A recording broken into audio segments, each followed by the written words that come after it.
Welcome back. In this video, we will learn how to delete item from queue. A recap. A queue is a linear structure in which items may be added at one end while removed from the other. It has two operations, insertion and deletion. During insertion operation, it will ask what to insert, but you should not ask where to insert because the algorithm will insert the new data after the last element in the queue. And during the deletion operation, you should not ask what to delete and from where to delete because the algorithm will always delete the first element from the queue. So, whenever something goes in first, will come out first from this array. So this is FIFO, that is first in, first out. In queue, you have two variables, front and rear. Front holds the index of the first element and rear holds the index of the last element in the queue. During insertion operation, if the queue is empty, then you set front and rear both at 0th index and take 44 inside that cell. For 55, you increment rear by 1 so that rear will be standing at index 1 and place 55 over there. For 33, you increment rear by 1 and place 33 over there. Similarly for 77, it will be at 3, 22 will be at 4 and 66 will be at 5th index of this queue or array. So you can see that the rear variable is acting as a guide to the new data for proper location. In case of deletion operation, you increment front by 1. Before deletion, the front was there and your queue was starting from this location to this location.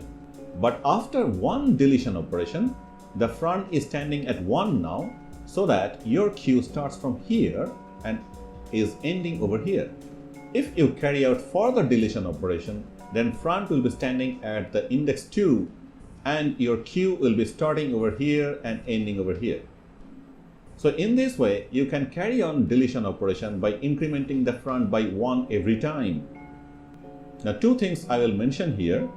If you see front and rear standing at the same index as it is now, then you should know that there is only one element in the queue. And if front and rear is standing at -1, then you should know that the queue is empty. Let us see the algorithm here. The name of the function is queueDelete and it is having 5 parameters.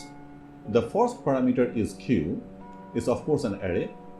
The next one is n, that is the size of the queue or the last index of the queue.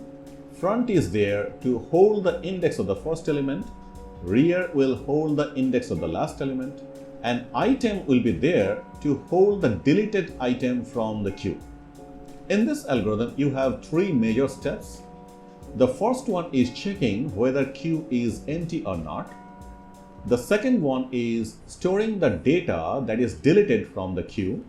And the third step is finding out the new location or the new index of the front. Let us write the code structure here. This is our function queueDelete as it is there inside the algorithm. The first parameter is a queue array. The second parameter is int n, the size of the array. The third one we have taken is a pointer variable front because the original front variable, which is holding the index of the first element in the queue, will be there located inside main function. So we want to control that front variable which is located inside the main function from the queueDelete function with the help of this front pointer variable. Same thing goes with the rear pointer here.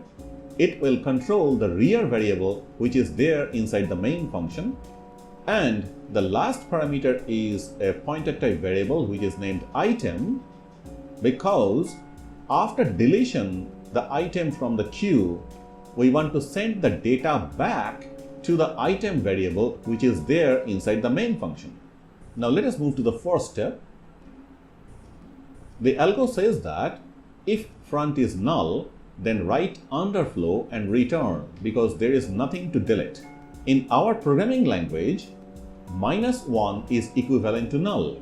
So the figure goes like this. This front and rear both are at minus 1. Now you may say that why rear is there minus 1? Because in the algo, rear is not checked. It's a general sense that if front is minus 1, of course rear cannot be there anywhere inside the queue. So you write if star front is minus 1, then print underflow and return from this function at once.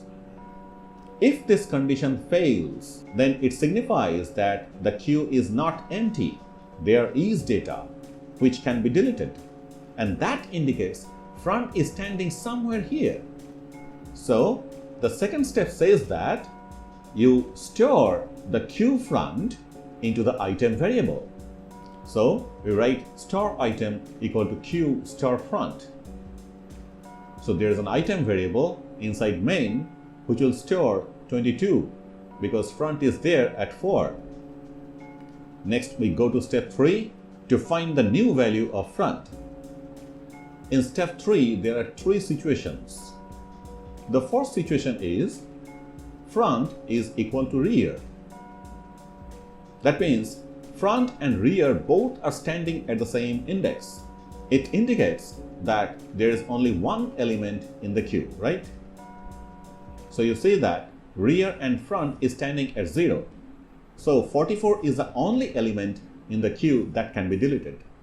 Or rear and front may stand at index 2, where 33 is the only element. Or it may stand at index 3, where 77 is the only element that can be deleted. Wherever rear and front will be, you set both rear and front to minus 1 because minus 1 is equivalent to the null in algo. So we write if star front and star rear are same, then star front and star rear will both carry minus 1. Next, else if front is n. You see the figure? Front is at the last index and rear may be somewhere here. Then the algo is asking you to set front to 1. Because if this element gets deleted, then the new front will be at index 0, like this. So you write else if star front equal to n minus 1, then star front is equal to 0. Next comes the else part. It means front is somewhere here, not at last index. Then the algo is asking you to set front to front plus 1, like this. So we write else star front equal to star front plus 1. So we have found the new value of front after the deletion. Now we will look at the main function. Here is a prototype. The first parameter is int star due to the queue array over there. Second parameter is int due to int n. Third one is int star due to int star front. Fourth one is int star due to int star rear. And the fifth one is int star due to the int star item. Here will be the code for insertion, because without inserting any item, you cannot delete anything from the queue. And you have these two variables. The con variable will decide whether you would like to continue with the deletion operation. And the item variable will hold the deleted item from the queue. Next, we move inside the do while loop and we call the queueDelete function. And we will send these arguments to the function queueDelete over there. So we send the address of queue to the queue array over there, value of n to the n variable, address of front to the front pointer, address of rear to the rear pointer, and address of item to the item pointer. Now the function will do the job properly, and you will get the deleted data from the queue inside the item due to this line. Next, we go for reading the con variable, and if it is 1, then it will get back to this line again for further deletion operation. Now you don't have to worry about the underflow situation because it has been taken care of due to this if condition. So your program will never crash. I hope it's clear to you how to implement the deletion operation from a queue by following this algorithm and using the C language. In the next video, I will show you how to implement priority queue. Thank you for watching and take care.